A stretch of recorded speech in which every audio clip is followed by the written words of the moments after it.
Hello प्यारे साथियों, आप सभी का स्वागत है और आप सभी को मेरा नमस्कार। प्यारे साथियों, ये हमारी तीसरी क्लास है, यानी कि एसएससी जीडी और पुलिस कांस्टेबल परीक्षा के अंतर्गत ये हमारी तीसरी क्लास है। और इस क्लास में हम जो है प्रतिशत यानी कि परसेंटेज पढ़ेंगे। प्रतिशत के प्रमुख सवाल जो मैं कराऊंगा वो एसएससी जीडी और पुलिस कांस्टेबल की परीक्षा के लेवल के होंगे। ये प्रतिशत का पहला पार्ट होगा, क्योंकि प्रतिशत जो है 2 से 3 वीडियो में पूरा कवर करने की कोशिश करूंगा। आज हम जो है प्रतिशत का पहला पार्ट पढ़ेंगे, ठीक है। यानी कि पहले पार्ट में मैं प्रमुख जो है थोड़े हल्के लेवल के सवाल कराऊंगा। तो चलिए शुरू करते हैं प्रतिशत के पहले पार्ट के कुछ प्रमुख सवाल।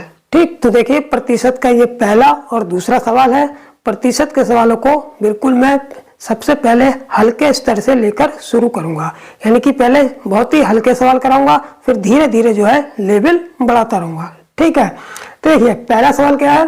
पहला सवाल है कि 7/20 का मान प्रतिशत में होगा, यानी कि 7/20 क्या है। देखिए 7/20 क्या है। 7/20 जो है भिन्न है। इसका मतलब ये हुआ भिन्न को प्रतिशत में बदलना है, ठीक है। तो इस बात को याद रखेंगे, किसी भी भिन्न को प्रतिशत में बदलने के लिए, किसी भी भिन्न को प्रतिशत में बदलने के लिए भिन्न में क्या करना चाहिए, भिन्न में 100 से गुणा करना चाहिए। यानी कि किसी भी भिन्न में जब 100 से गुणा करते हैं तो वो प्रतिशत में बदल जाती है, ठीक है। तो इस बात को आप अच्छी तरह समझ गए होंगे कि किसी भी भिन्न को अगर हमें प्रतिशत में बदलना है तो उसमें कितने से गुणा करनी होगी, उसमें 100 से गुणा करनी होगी। तो इस 7/20 क्या है। 7/20 जो है एक भिन्न है, इसका मान प्रतिशत में पूछा है। इसका मतलब 7/20 को जब प्रतिशत में बदलेंगे तो इसमें 100 से गुणा करेंगे। तो 20 पंजे 100, ये कट गया। 7 पंजे कितना हो गया, 35%। कितना मान आएगा इसका, 35% मान आएगा। तो कौन सा ऑप्शन सही होगा हमारा, पहला वाला, दूसरा वाला ऑप्शन हमारा सही होगा, ठीक है। अब देखेंगे दूसरा सवाल। दूसरा सवाल क्या है कि 2.25 यानी कि 2.25 का मान प्रतिशत में होगा, ठीक है। अब 2.25 क्या है, 2.25 जो है दशमलव भिन्न है। कैसी भिन्न है, यह दशमलव भिन्न है। तो चाहे भिन्न कोई सी भी हो, चाहे दशमलव भिन्न हो, चाहे ऐसे भिन्न हो, जब भी हम उसको प्रतिशत में बदलने के लिए कहा जाएगा तो उसमें हमें जो है 100 से गुणा करनी होगी। तो चूंकि ये एक दशमलव भिन्न है, इसको जब प्रतिशत में बदलना है तो इसमें कितने से गुणा करेंगे, इसमें सीधे 100 से गुणा कर देंगे। 100 से गुणा करने पर ये प्रतिशत में बदल जाएगी। तो जब 100 से गुणा होगी तो ये पॉइंट यहाँ से हट जाएगा, 2 जीरो कट जाएंगे, तो कितना मान आ जाएगा, 225% मान आ जाएगा, ठीक है। तो 2.25 को जब हम प्रतिशत में बदलेंगे, यानी कि दशमलव भिन्न को प्रतिशत में बदलेंगे तो 100 से गुणा कर देंगे, और 100 से गुणा करने पर 225% आएगा। तो कौन सा ऑप्शन सही हो जाएगा हमारा, बी वाला ऑप्शन हमारा सही होगा, ठीक। अब देखेंगे तीसरा और चौथा सवाल। तीसरा सवाल क्या है। तीसरा सवाल है कि 125% का मान होगा, ठीक है। तो ऑप्शन हमें किस में दे रखे हैं, ऑप्शन हमको भिन्न में दे रखे हैं। इसका मतलब जो है प्रतिशत में जो वैल्यू दे रखी है उसको हमें भिन्न में कन्वर्ट करना है। तो जब भी किसी प्रतिशत में दी गई वैल्यू को भिन्न में कन्वर्ट करना होता है तब हम 100 से डिवाइड करते हैं। क्या करते हैं, 100 से भाग करते हैं, ठीक। तो हमें जब 125% है, इसको भिन्न में कन्वर्ट करना है तो हम क्या करेंगे कि इसमें 100 से डिवाइड करेंगे, यानी कि 125/100, ठीक है। वैसे भी अगर कोई संख्या मान लो x% है तो इसका मतलब क्या हुआ, इसका मतलब हुआ x/100। कोई भी संख्या अगर x% है तो इसका अर्थ क्या हुआ, इसका मीनिंग क्या हुआ, इसका मीनिंग हुआ x/100। अब जैसे यहाँ पर 125% है तो इसका मतलब क्या हुआ, 125% का मतलब हुआ 125/100। और दूसरे तरीके से देखा जाए कि किसी भी प्रतिशत को भिन्न में बदलने के लिए 100 से डिवाइड किया जाता है, ठीक है। तो इस तरीके से जो है हम 125 में 100 से डिवाइड करके इसको हम भिन्न में कन्वर्ट कर लेंगे। तो 25 पंजे 125 हो गया, 25 चौक 100 हो गया। कितना आंसर आ गया, 5/4। तो कौन सा ऑप्शन सही हो जाएगा, बी वाला ऑप्शन हमारा सही होगा, ठीक, अब देखते हैं चौथा सवाल। चौथा सवाल क्या है कि 25.6% का मान होगा। अब 25.6% का मान जो पूछा है हमसे, ऑप्शन में हमें भिन्न दे रखी है। इसका मतलब इस प्रतिशत वैल्यू को भी हमको किस में कन्वर्ट करना है, भिन्न में कन्वर्ट करना है। इसका मतलब इसमें भी हमें 100 से डिवाइड करनी है। ठीक है, तो सीधे सीधे 100 से डिवाइड कर देंगे, 25.6/100। ठीक, एक पॉइंट हटा देंगे, ये आ जाएगा 0। अब इसे काट लेंगे, कितने से कट जाएगा, 4 से कट जाएगा, 4 छक 24, 4 चौक 16, 4 250 से ये कट गया। ठीक, और कट जाएगा 4 से, कितने से कटेगा, 4 छक 24, यानी कि 5 से नहीं 2 से काट लेते हैं, 2 125 से कट गया और 2 32 से कट गया, 64, यानी कि 32/125 आ गया। कितना आ गया, 32/125। और ऑप्शन में हमको भिन्न दे रखी है 32/125, बी वाला ऑप्शन हमारा सही होगा। ठीक है, तो इस तरीके से दो बातें याद रखेंगे। पहली बात क्या है कि किसी भी भिन्न को जब प्रतिशत में बदलना होगा तो 100 से गुणा करेंगे, और जब किसी प्रतिशत में दी गई वैल्यू को भिन्न में चेंज करना होगा तब हम 100 से भाग करेंगे। ठीक, अब देखेंगे पांचवा और छठा सवाल। पांचवा सवाल क्या है, पांचवा सवाल है कि पृथ्वी में 2250 भागों में, यानी कि पृथ्वी में 2250 भागों में से 5 भाग, यानी कि पृथ्वी के 2250 भाग हैं। ठीक है, उनमें से 5 भाग जो है गंधक है, यानी कि पृथ्वी के कुल 2250 भाग हैं, जिसमें से पृथ्वी के 5 भाग में क्या है, गंधक है। ठीक है, तो पृथ्वी में कितने प्रतिशत गंधक है, पृथ्वी में कितने प्रतिशत गंधक है। ठीक है, यानी कि पृथ्वी में कितने प्रतिशत गंधक है, ये हमको निकालना है। तो जब हमसे क्या रखा है कि पृथ्वी में 2250 भागों में से 5 भाग गंधक है, तो पृथ्वी में कितने प्रतिशत गंधक है, इसे कैसे निकालेंगे।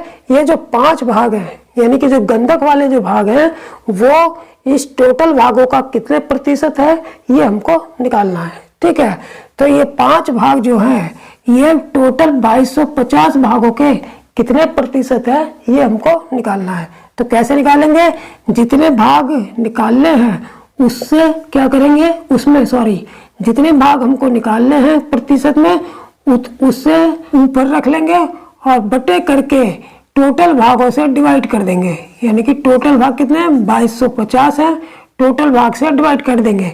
यानी कि जितने भाग हमें प्रतिशत में निकालने हैं उसे ऊपर रखेंगे और टोटल को नीचे रख के डिवाइड करेंगे, और साथ में चूंकि प्रतिशत में कन्वर्ट करना है तो इस साथ में 100 से गुणा कर देंगे। ठीक है, तो अब इसको सिंप्लीफाई कर लेते हैं। देखिए 0 से 0 कट गया, 5 चौक 20, 5 पंजे 25 कट गया, 5 दूनी 10।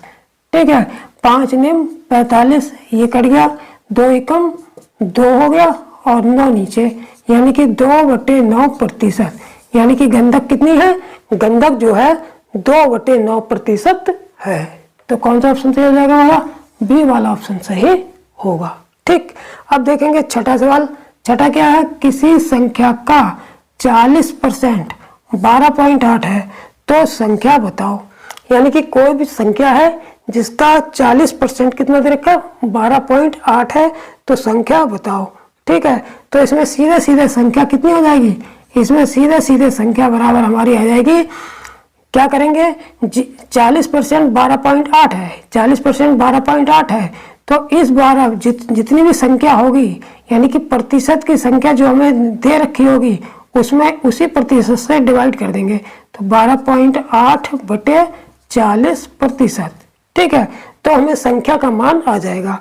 यानी कि किसी भी संख्या का 40% हमें ये दे रखा है, तो हम इसी में 40% से डिवाइड कर देंगे तो वो संख्या आ जाएगी। ठीक, अब देखिए 40% जब हमने डिवाइड कर दिया तो 12.8/40। अब इस प्रतिशत के चिन्ह को हटा देंगे और यहाँ पर 100 से गुणा कर देंगे। ठीक है, प्रतिशत के चिन्ह को हटा के 100 से गुणा कर देंगे, तो 0 से 0 कट गया हमारा, पॉइंट हटा के पॉइंट से ये वाला 0 कट गया, 4 3 12, 4 दूनी 8, यानी कि वो संख्या कितनी होगी, वो संख्या हमारी 32 होगी।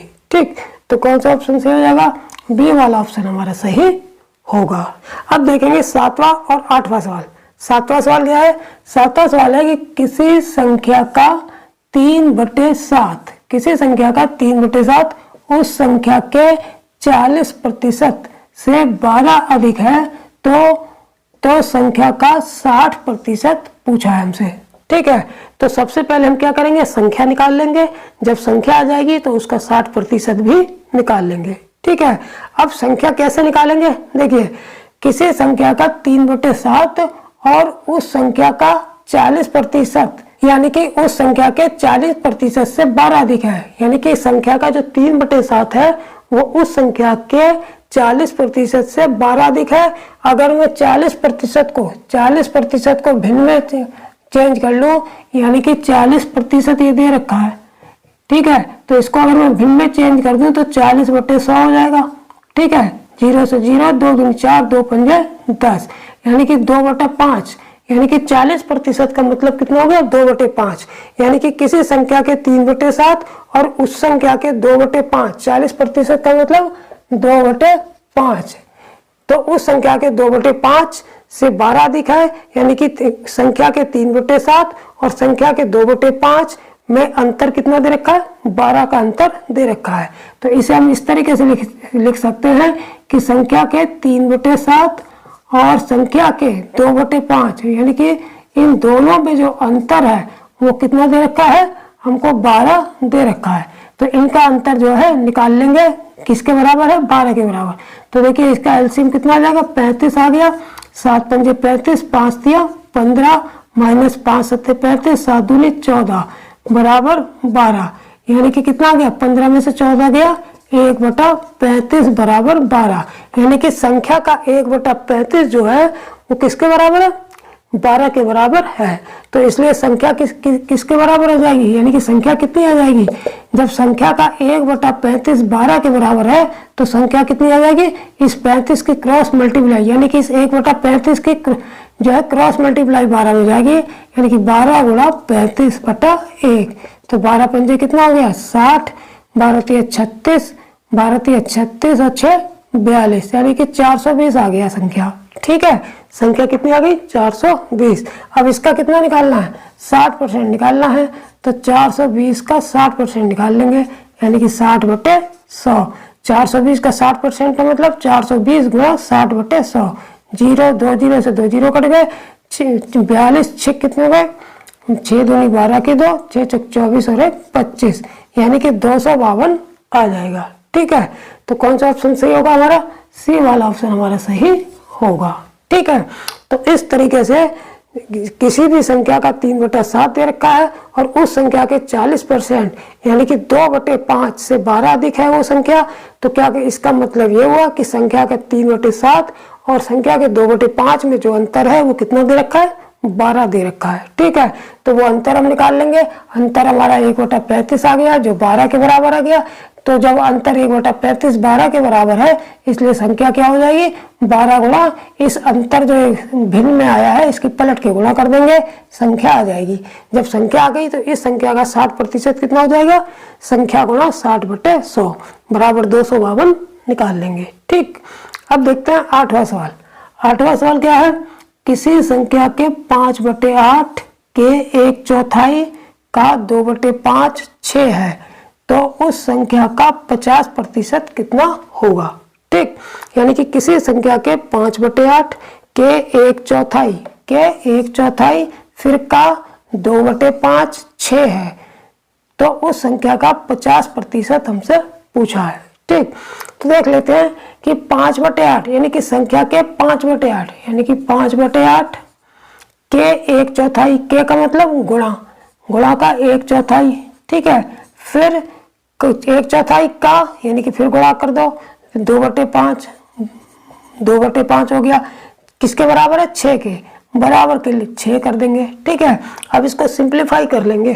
ठीक है, तो सिंप्लीफाई कैसे करेंगे? देखिए 5 का 5 कट गया, 2 दूनी 4 कट गया, तो कितना आ गया? यानी कि 8 दूनी 16, यानी कि 1/16 जो है किसके बराबर आ गया? 6 के बराबर, यानी कि संख्या का 1/16 6 के बराबर आ गया। तो संख्या कितनी आ जाएगी?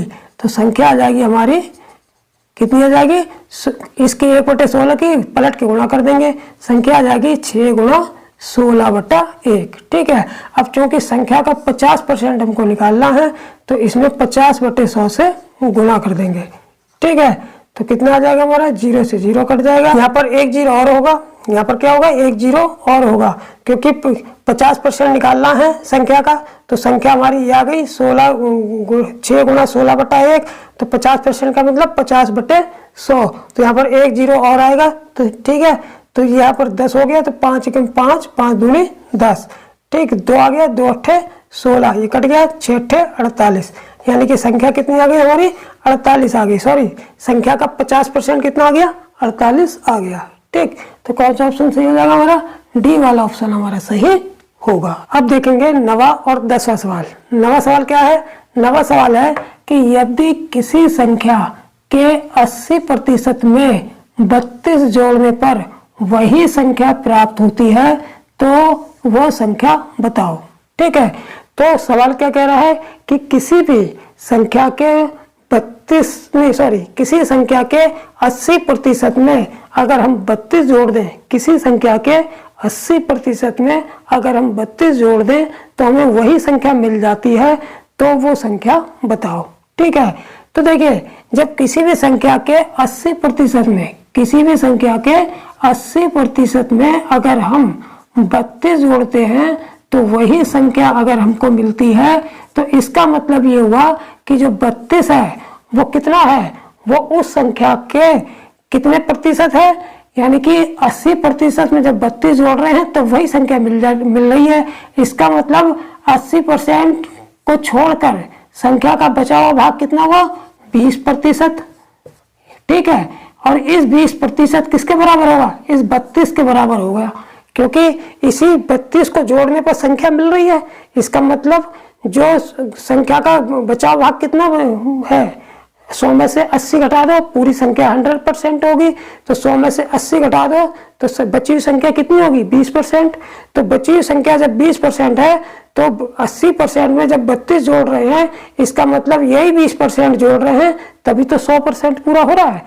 तो इसका मतलब ये हो गया कि जो 32 है वो क्या है, वो संख्या का 20% है। ठीक है, जब हमें पता चल गया कि संख्या का 20% 32 है तो संख्या आराम से निकाल लेंगे, कितनी होगी, संख्या बराबर हो जाएगी हमारी, क्योंकि संख्या का 20% जो है ये 32 है, तो संख्या कितनी हो जाएगी, 32/20%। ठीक है, तो 32 कितना हो जाएगा, 32/20, प्रतिशत को जब हटाएंगे तो 100 से गुणा कर देंगे। ठीक, 20 पंजे 100 कट गया, 5 दूनी 10 की 0, 5 तिये 15 और 1 16, यानी कि 160 संख्या होगी। ठीक, तो कौन सा ऑप्शन सही हो जाएगा, बी वाला ऑप्शन हमारा सही होगा। ठीक, अब देखते हैं 10वां सवाल। 10वां क्या है कि एक व्यक्ति अपनी आय का 5% बचाता है, अपनी आय का 5% बचाता है, तो बचत व्यय का कितने प्रतिशत है। यानी कि कोई व्यक्ति है जो अपनी आय का कितना बचा रहा है, 5% बचा रहा है, तो बचत जो होती है वो व्यय का कितने प्रतिशत है। तो देखिए, टोटल आय कितनी होगी, 100% होगी।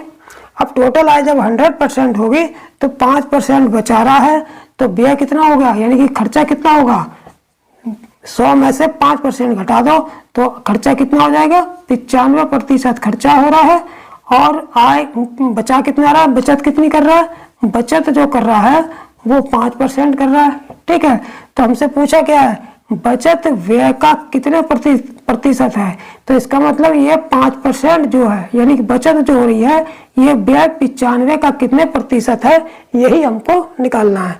तो बिल्कुल सिंपल है, 5%, यानी कि बचत व्यय का कितने प्रतिशत है, तो यानी कि 5 जो है 95 का कितने प्रतिशत है, तो 5/95 गुणा 100 कर देंगे। ठीक है, अब इसे काट लेंगे, 5 19 95, 5 20 100, तो कितना हो गया हमारा, ये हमारा हो गया 20 पंजे 100/19। जब इसको डिवाइड करेंगे तो कितना आ जाएगा, कौन सा ऑप्शन होगा सही, देखिए ऑप्शन से पता कर लेंगे।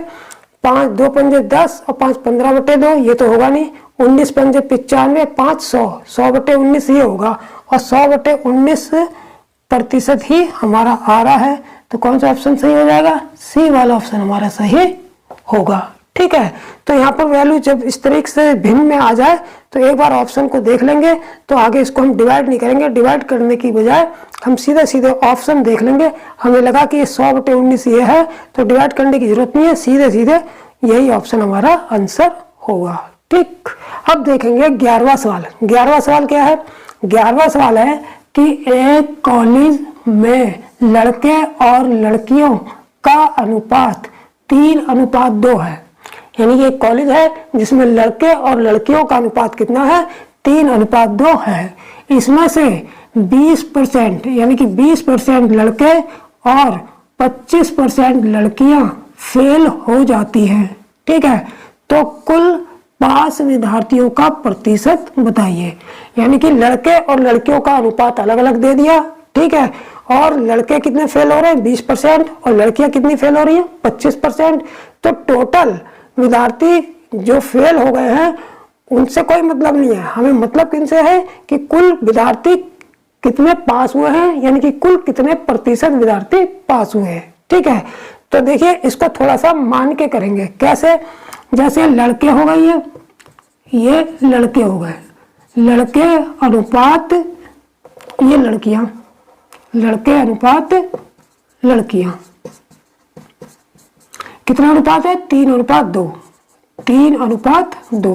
ठीक है, अगर मैं दोनों और 100 से गुणा कर दूं तो 300 लड़के हो गए और लड़कियां कितनी हो गई? 200। यानी कि इसमें भी अगर मैं 100 से गुणा कर दूं और इसमें भी अगर मैं 100 से गुणा कर दूं तो 300 लड़के और 200 लड़कियां हो गई। ठीक है, अब देखिए कितने फेल हुए? फेल होने वाले लड़के, फेल लड़के, फेल लड़के, फेल लड़कों की संख्या कितनी आएगी? इस 20% लड़के फेल हुए, तो चूंकि हमें पास होने वाले से मतलब है तो हम फेल वालों से मतलब नहीं रखेंगे, सीधे पास होने वाले निकालेंगे। सीधे क्या निकालेंगे? पास होने वाले, पास लड़के। ठीक है, 20% लड़के फेल हुए, कितने में से? 300 में से। 300 में से 20% फेल हुए, तो पास कितने हुए? 80%। यानी कि पास कितने हुए? 80%। और 80 का 300%, 300 का 80% निकाल लेंगे, तो 300 का 80% निकाल लेंगे। ठीक है, तो 0 से 0 कट गया, ये कट गया, तो हो गया हमारे 240 लड़के। यानी कि 240 लड़के जो है पास हुए। अब पास लड़कियां निकाल लेंगे। पास लड़कियां, पास लड़कियां कितनी होंगी? 25% लड़कियां फेल हो गई, तो पास कितनी हुई? 75%। जब 75% पास हुई तो लड़कियां हमारी कितनी है? लड़कियां 200 ली हमने, तो 200 का 75% निकाल लेंगे। 200 गुणा 75/100, 0 से 0 कट देगा, 75 दूनी 150। यानी कि कुल पास विद्यार्थी कितने आ गए?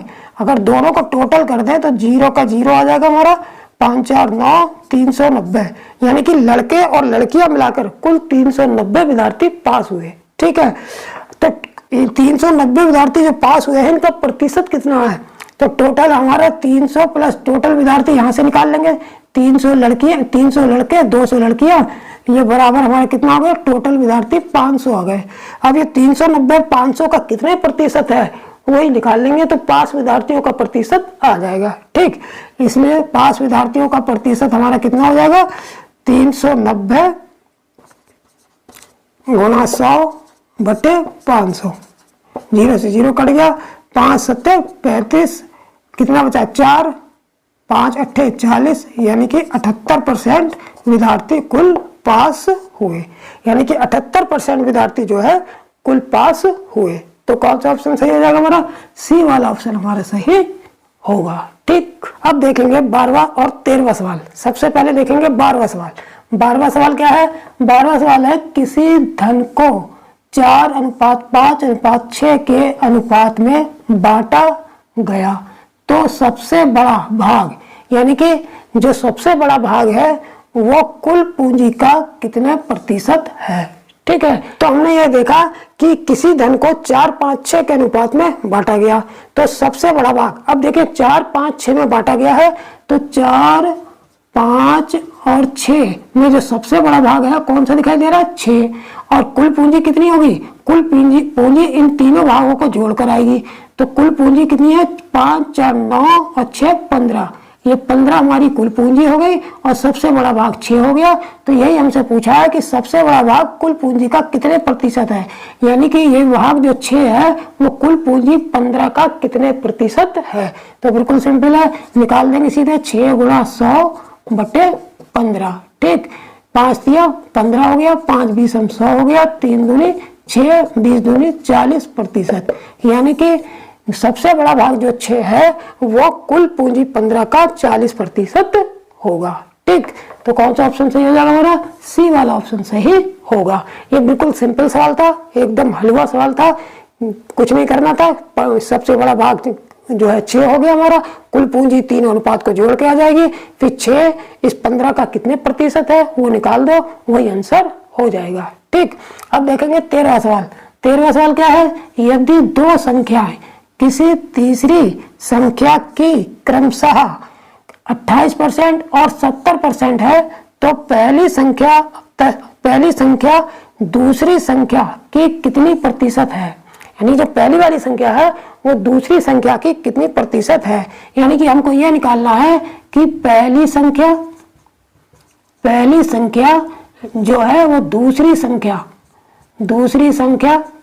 की कितने प्रतिशत है। तो पहली संख्या बटे दूसरी संख्या गुणा 100, ये जो है सूत्र लगेगा। ठीक है, यानी कि पहली संख्या दूसरी संख्या की कितने प्रतिशत है, कैसे निकालेंगे, पहली संख्या बटे दूसरी संख्या गुणा 100। ठीक है, अब हमने ये देखा कि जब पहली और दूसरी संख्या है वो किसी तीसरी संख्या के कुछ प्रतिशत है।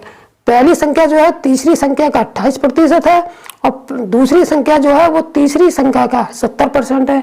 यानी कि एक तीसरी कोई संख्या है तो पहली संख्या उसी तीसरी संख्या का 28% है, जबकि दूसरी संख्या उसी तीसरी संख्या का 70% है। इसका मतलब ये हुआ कि हम पहली संख्या का जो 28% और दूसरी संख्या का जो 70% है, यानी कि ये पहली संख्या का 28% और दूसरी संख्या का 70% जो किसी तीसरी संख्या के प्रतिशत मान है, इन्हीं का हम जो है प्रतिशत निकाल लेंगे। मतलब ये हुआ कि 28 ये पहली संख्या का है, ये हमारी पहली संख्या का है और ये दूसरी संख्या का है, यानी कि ये दोनों प्रतिशत मान किसी तीसरी संख्या के ही है। तो इसका मतलब ये हुआ कि अगर हमें पहली संख्या दूसरी की कितने प्रतिशत है निकालना है तो इन्हीं प्रतिशत मानों को, ये वाला जो प्रतिशत मान है ये इस प्रतिशत का कितने प्रतिशत है निकाल देंगे, वही हमारा आंसर हो जाएगा। ठीक है, तो पहली संख्या की जगह ये जो तीसरी संख्या का 28% मान दे रखा है ये रख देंगे 28 बटे, और दूसरी संख्या की जगह क्या रखेंगे, दूसरी संख्या का जो तीसरी संख्या का 70% दे रखा है वो रख देंगे और गुणा 100 कर देंगे। बस इतना काम होगा। ठीक, अब इसको काट लेंगे, 0 से 0 कट गया, 7 चौक 28 हो गया, 4 धाम 40, यानी कि 40% होगी।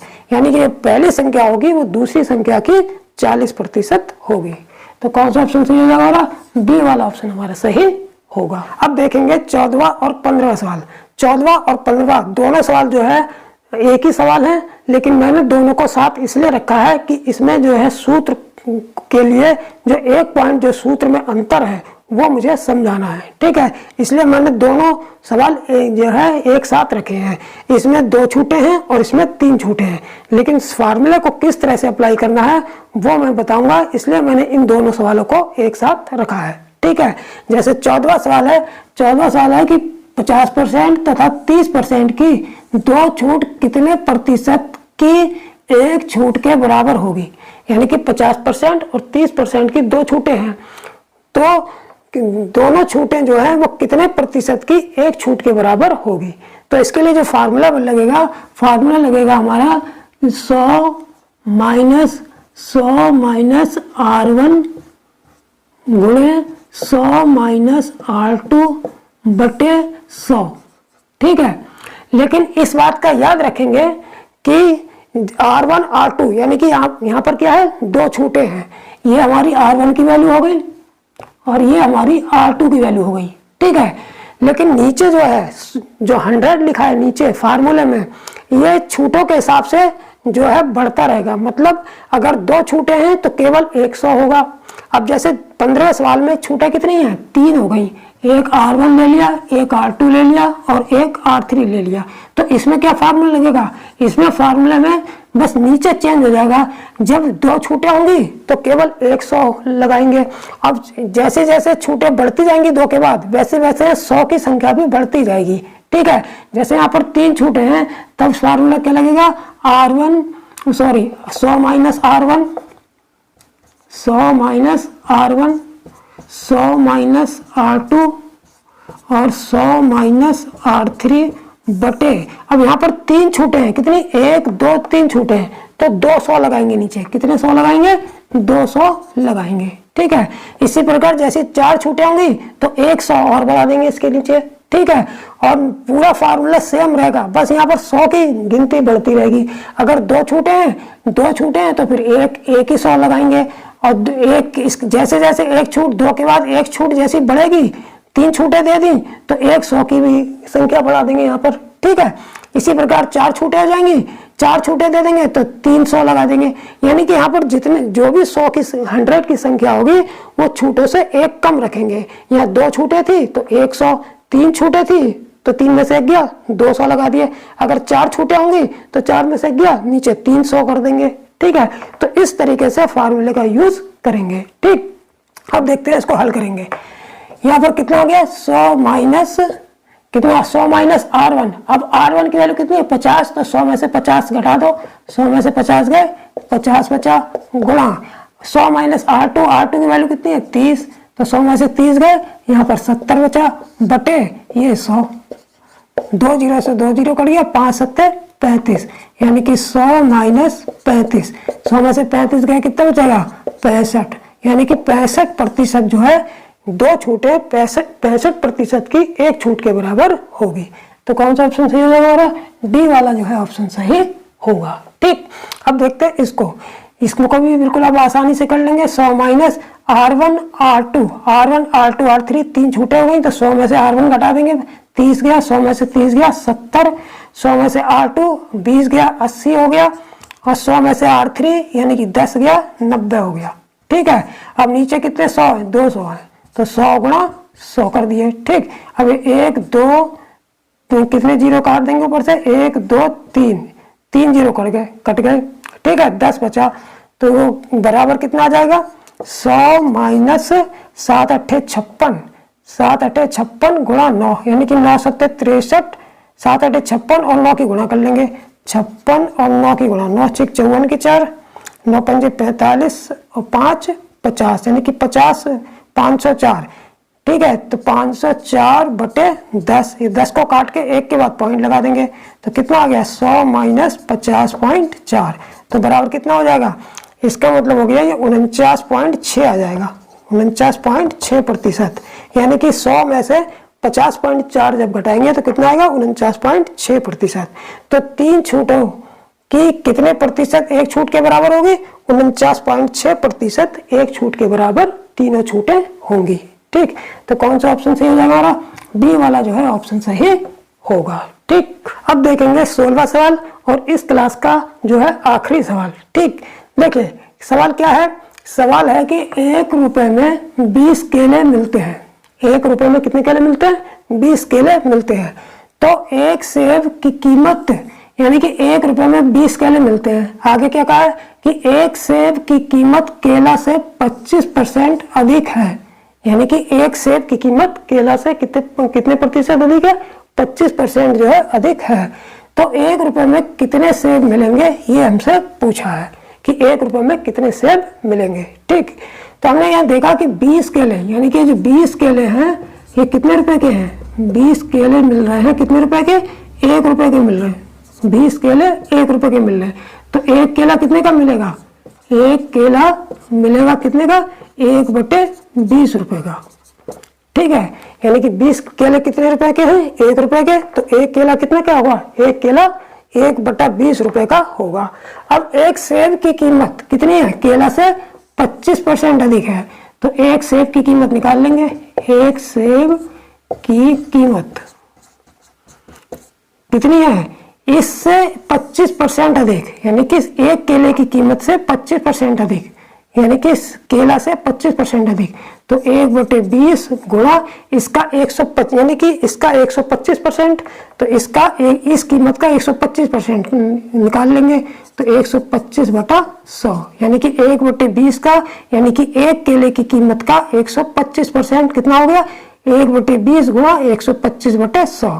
ठीक, 25 चौक 100, 25 पंजे 125 हो गया, 5 चौक 20, ये कट गया तो बराबर कितना आ गया, 1/4 चौक 16, यानी कि एक सेब की कीमत कितनी आ गई, 1/16 रुपए आ गई। जब एक केला की कीमत जो है 1/20 रुपए थी, तो 1 रुपए में 20 केला मिल रहे थे। ठीक इसी प्रकार जब एक सेब की कीमत 1/16 रुपए है, तो इसका मतलब ये हुआ कि 1 रुपए में कितने सेब मिलेंगे, 1 रुपए में सेब कितने मिलेंगे। जब एक सेब की कीमत 1/16 रुपए है, तो 1 रुपए में सेब की कितने मिलेंगे, 16 सेब मिलेंगे।